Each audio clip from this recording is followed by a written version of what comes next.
23-year-old Dakota James was out bar hopping in Pittsburgh, Pennsylvania with some buddies. At some point, he was tired, and so he decided to walk home.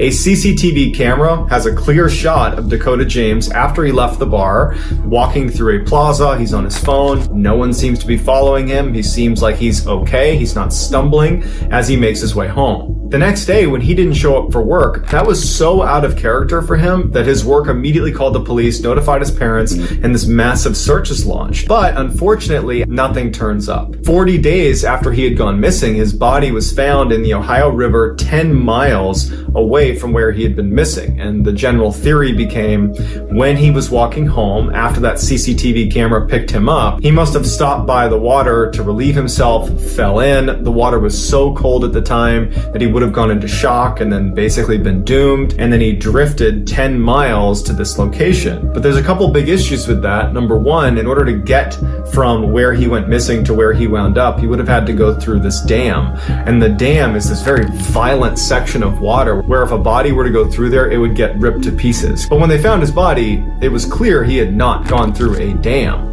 In fact, his body was pristine. It looked like he hadn't been in the water for very long at all, despite 40 days elapsing since he had gone missing. When his toxicology report came back, he had alcohol in his system as well as a high level of GHB, which is a very powerful sedative. And like you'll see in many of these cases, he had no water in his lungs, but this was ruled an accidental drowning. The family was unwilling to accept that as a cause of death, so they went out and hired a world-renowned forensic pathologist named Dr. Wecht to come in and analyze all of the evidence, look at the autopsy report, and try to see if there's anything that was missed. And what Dr. Wecht finds is on Dakota's neck, there were ligature marks, as if rope or some sort of twine had been wrapped around his neck, which was later disputed by the other medical examiner who said that was dried blood, but Dr. Wecht swears there was ligature marks on his neck. Dr. Wecht also concluded that there was absolutely no way, based on decomposition levels, that Dakota was in the water for more than a couple of days. And he believed that he was dead or unconscious when he actually went into the water, which is why there was no water in his lungs. So it begs the question, if we believe Dr. Wecht,